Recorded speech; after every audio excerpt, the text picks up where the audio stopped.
Hi there, it's Liz Yule from Old Stables Crafts. I apologise in advance, I am still quite croaky, so fingers crossed I will get through this video. Anyway, today I thought it would be quite a good idea to show you gift bags using the gift bag punch board. I think this is a fairly neglected item in the catalogue. So I thought I would give it a go today. So this is using the By the Shore paper and one of the retiring ribbons. The paper is retiring as well. So I'm about to do some craft fairs. So I am actually using up quite a lot of my retiring papers to make gift bags to sell at the craft fair. So I just thought I would share how to do that with you. So this is one of the smallest sizes that you can make. You can go down to a piece of card or paper rather that is as small as 4 inches in depth, which gets you a teeny weeny little bag, and then 10 inches in width, and that gets this width. So this is the small size, and then you can go up to 12 inches and basically as long as your paper is. And the 12 inches gets you the large bag, and then 11 gives you the medium size. And all of the instructions are very helpfully marked on the board. So it is reasonably foolproof. The only thing that I have done is I have marked which way the pattern has to go, because it's sort of slightly counterintuitive because this is the bottom. So I want the pattern to be going so that it's kind of the wrong way up. So for me, that makes sense. And then I'm adding an additional score line so that I get a double top. So I'm scoring at 3/4 of an inch before I start.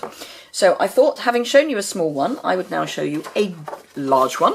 This is from the Moroccan papers. Now this is still in stock.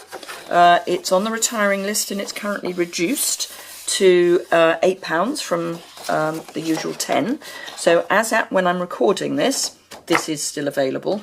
And I'm using Emerald MV ruched ribbon, which I'm not sure if it's available, but it could be substituted for any ribbon that goes. And this is on a vanilla cardstock, so a vanilla ribbon would be fine. So this is 12 by 12, and I have pre-scored at the 3/4 inch mark. So I've got my double top, although we don't need that at the moment. So we start at the bottom here. Now obviously some of this is going to go off the camera because it's such a large bag. In the board, like with the envelope punch board, you will find there is a scoring tool. So it's all fairly straightforward, and it comes just as a kit. So you start off with the bottom of your bag into the slot here, and you line up your first edge along this line here, and it says start line, so it's relatively foolproof even for me with a cold. And you punch and you score horizontally and then down the relevant size. So for the By the Shore one I did the small, and here I'm doing the large. Now I am going to go off the edge of the board, but that's fine because it will give me enough as a guide. You then take this line and you line it up to this little tick mark here, and again you punch. You need to get over it, which because I'm on camera I can't really do quite so well. Now because this is a side, you still do your horizontal, but you then go down the triangle and down here, and it says side. And as I say, all of this is on the punch board and it comes with instructions as well. And then you go down this side as well. So this is side 1 and this is side 2. You then take your side mark and you line that up against your tick here, and you punch.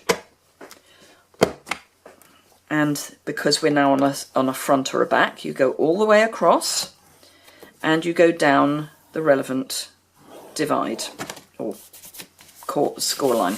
You then take that, line it up with the tick mark, press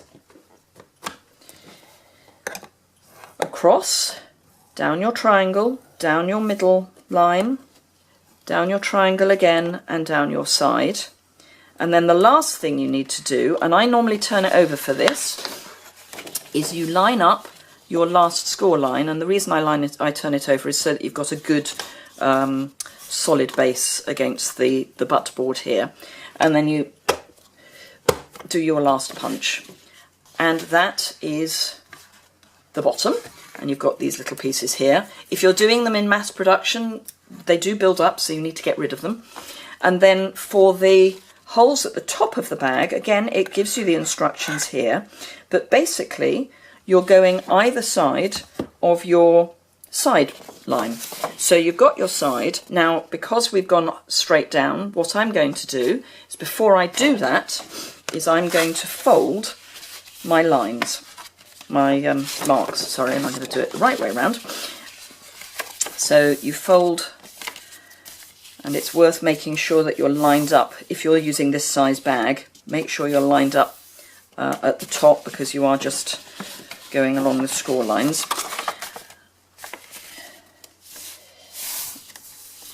And it's only paper, so you don't need to give it too much welly.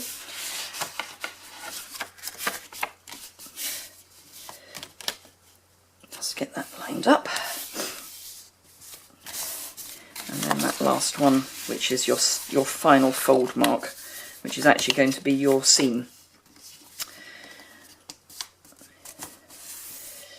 So that's those. And then whilst we're folding, might as well just fold in the bottom. And again, you've got a score line to use for that. And we'll come back and do the side lines in a minute, because we don't actually want those to be lifting up at the moment. So with this time we're going in, and we're going either side of our sides. So we now have a side, and again, there is a tick mark here. So this is slightly, or actually I'm going to turn it this way, because then I can see what I'm doing, which on camera is it's always a bit of a challenge. So we're going, oops, in here, find our score line, and just, ooh, we're going through 2 layers, so I do need to give a bit of welly. And there we are, we've got our 2 lines there. Then we find the next side line, which is there. And again, sorry, you're getting a lot of my arm and not much of the punch board. And again.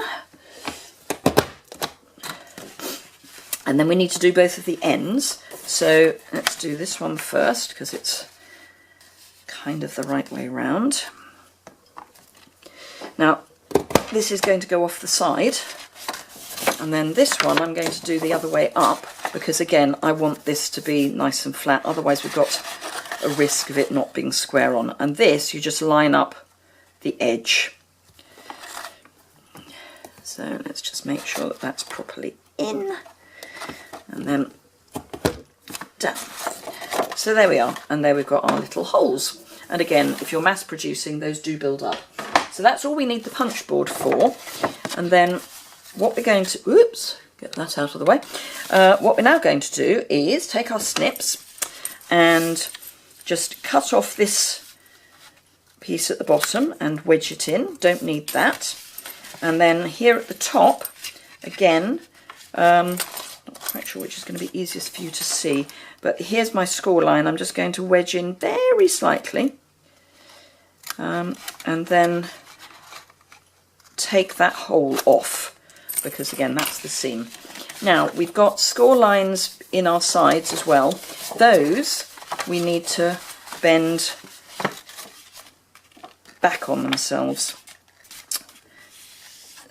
So we want to go all the way to the top, but not all the way to the bottom, because we've then got these diagonals, which will fold in if you give them a bit of help. And then again, here, we're going back on ourselves. Because this is a big bag, again, we've got to extend the score line, but this is a nice pattern paper for me because it's got a sort of straight line that I can follow. So again, down to the V and then fold those in. And we're nearly there. So all we've got to do now is put some sticky down here. You could use tear and tape. I'm going to use fast fuse. Some of this is going to go off the top of the camera. I'm sorry. I just wanted to show you the two varieties. And what I probably should have done is start with a big bag and show you how to do a small bag. But that would have been too sensible for words. So because this is relatively speaking square, we're just going to fold those over. Do not at this stage go all the way to the top, because what we're then going to do is just tuck that in.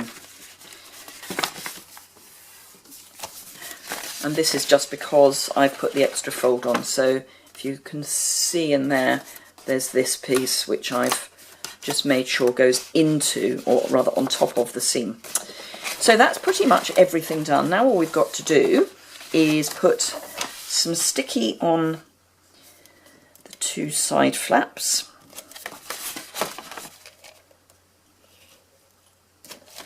And then those go in, and I'm going to pause. No, I'm not. I'm going to ignore the phone call that's coming through. It's probably my husband saying, are we going to have lunch? And he can wait while I finish this, because we are nearly there. Right, so this is the back. So I'm just going to fold that in and then line it up. And then all I need to do now is put some sticky across here and fold that up. And then the final thing is to feed the ribbon through. And again, I need to find the back, which has disappeared. There it is, so that's the back. So I want to hide my knot in the back. So I'm just going to go through.